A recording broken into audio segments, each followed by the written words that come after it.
Bienvenidos y bienvenidas a la sesión número 6 del curso Atención Primaria y Comunidad. Estamos en la unidad de aprendizaje número 2, en la cual venimos desarrollando el tema desarrollo intrapersonal. Y en esta oportunidad nos toca desarrollar el contenido sobre el autoconcepto y el autoesquema. Tenemos como propósito para esta sesión que podamos conocer el término, ¿bien? Además de identificar nuestras características físicas, intelectuales, afectivas y sociales, que entre otras conforman la imagen que uno tiene de sí mismo y que se diferencia de la autoestima. Veamos entonces el autoconcepto y el autoesquema. Quisiera recordar en la clase anterior en la cual hicimos referencia sobre el autoconocimiento. Tiene que ver con esa capacidad de reconocer en nosotros mismos nuestros pensamientos, nuestras emociones y también nuestras conductas. El darnos cuenta de ello no nos genera necesariamente un concepto en sí mismo. Por lo tanto, necesita ser desarrollado. La base del autoconcepto es el autoconocimiento. No lograré generar una idea, un concepto de uno mismo, si es que antes no he tenido la suficiente capacidad y oportunidad para conocerme. Por lo tanto, cuando hacemos referencia al autoconcepto, podemos señalarlo como un conjunto de características físicas, intelectuales, afectivas, sociales, entre otras, que conforman la imagen que uno tiene de sí mismo. El autoconcepto no es innato, por el contrario, es dinámico, se va construyendo y reconstruyendo a lo largo del tiempo. Incluso podría tener algunas incongruencias, algunas inconsistencias. A veces uno dice, ¿por qué reaccioné de esta forma? No suelo responder de esa manera. Muy bien. Y esta se diferencia de la autoestima. El autoconcepto se trata de la percepción descriptiva de la personalidad, de rasgos físicos y cognitivos, y no de la valoración de estos para el sujeto. La estima personal es una valoración que se va a ir logrando en la medida en que se fortalezca el autoconcepto. En términos sencillos podríamos decir que para poder lograr tener buena autoestima, primero tengo que desarrollar mi autoconcepto. Pero para lograr el autoconcepto, necesito primero el autoconocimiento, como lo vimos en la clase anterior. Muy bien, mantengamos entonces esa misma línea lógica para poder ir fortaleciendo nuestra autoestima. Pero, ¿qué son los autoesquemas? ¿Cómo es que ingresan los autoesquemas? Los esquemas son estructuras cognitivas que representan el conocimiento sobre un concepto de nosotros mismos. Pueden representar cualidades, pero también algunos roles. Su función es organizar el procesamiento de información, al igual que son necesarios para evaluar globalmente el autoconcepto. Si pudiéramos hacer aquí una analogía, podríamos señalar lo siguiente. Un cubo Rubik puede ilustrar el autoesquema en relación al autoconcepto. En el cubo hay dos tipos de figuras: el cubo entero como tal y cada uno de estos cuadros que están coloreados en cada capa. Si representamos al cubo como una imagen de un ser y los cuadros como los rasgos que conforman, se puede entender que el cubo completo es un autoconcepto y los cuadros de colores, bien, son los autoesquemas que van a constituir, bien, al autoconcepto. ¿De acuerdo? Entonces, Los autoesquemas conforman el autoconcepto. El autoconcepto está conformado por un conjunto de esquemas. Los elementos del autoconcepto, según la teoría de la identidad social, el autoconcepto está formado por la identidad personal y social, y estas incluyen los rasgos de personalidad, grupos, religión, universidad, familia, el entorno social. ¿Sí? Entonces, primero, ¿cuál es tu personalidad? ¿Cómo eres? ¿Cuál es tu identidad personal? Y también cómo te identificas respecto a un determinado grupo.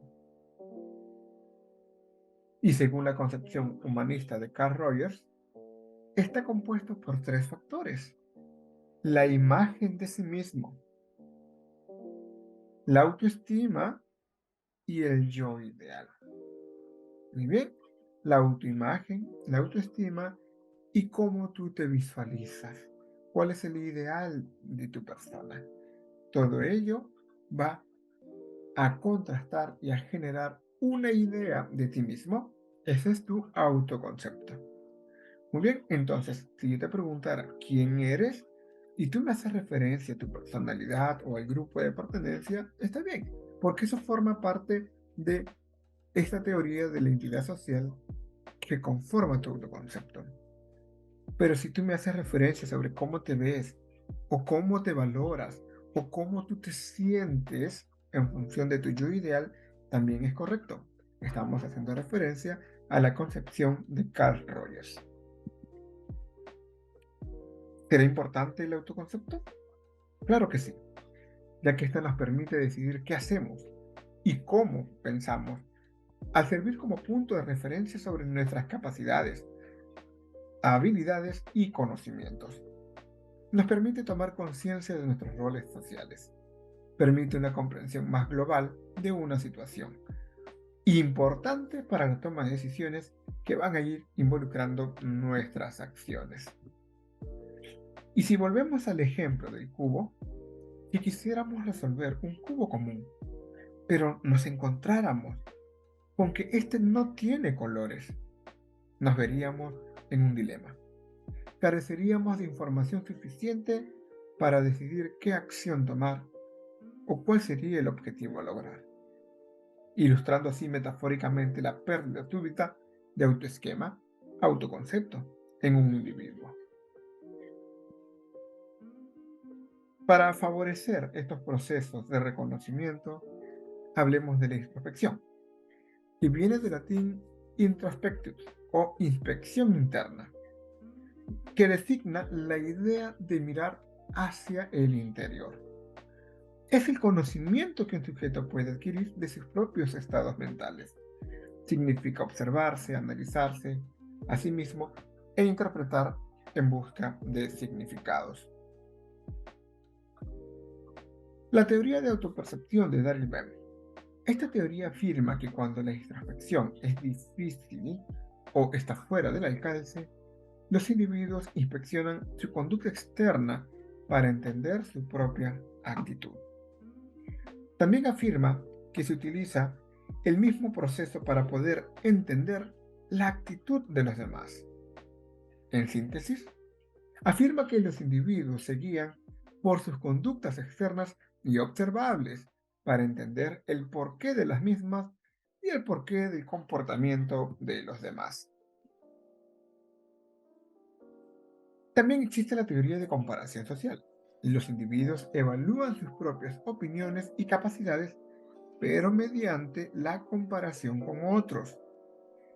El fin es reducir la incertidumbre de estos ámbitos y aprender a definirse a uno mismo.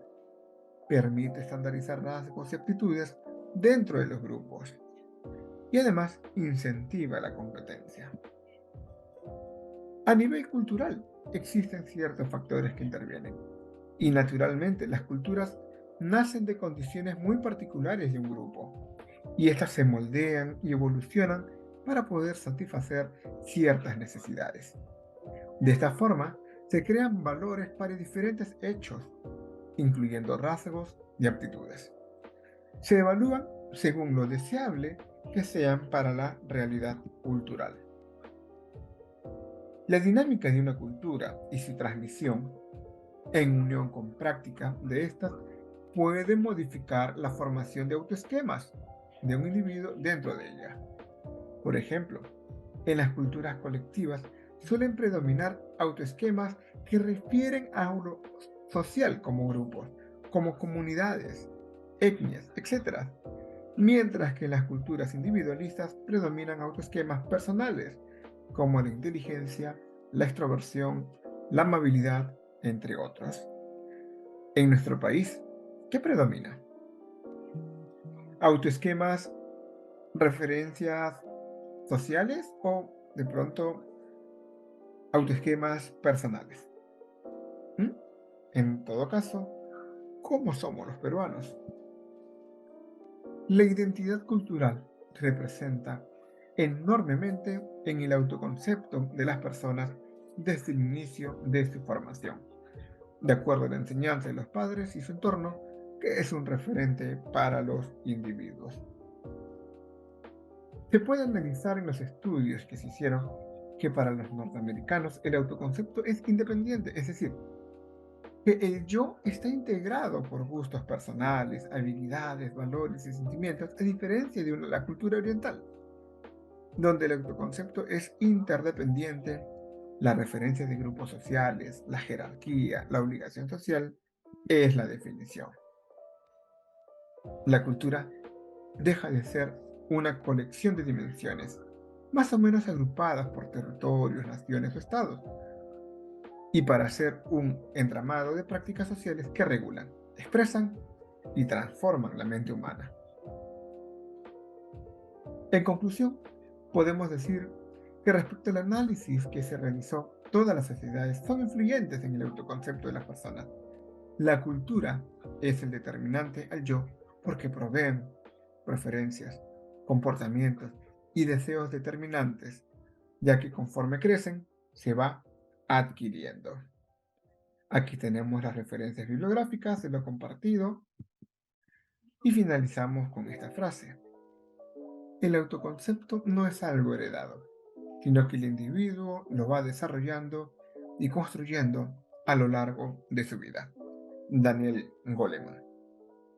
Agradecemos su atención y les invitamos a seguir revisando el contenido en el aula virtual. Nos vemos la siguiente sesión.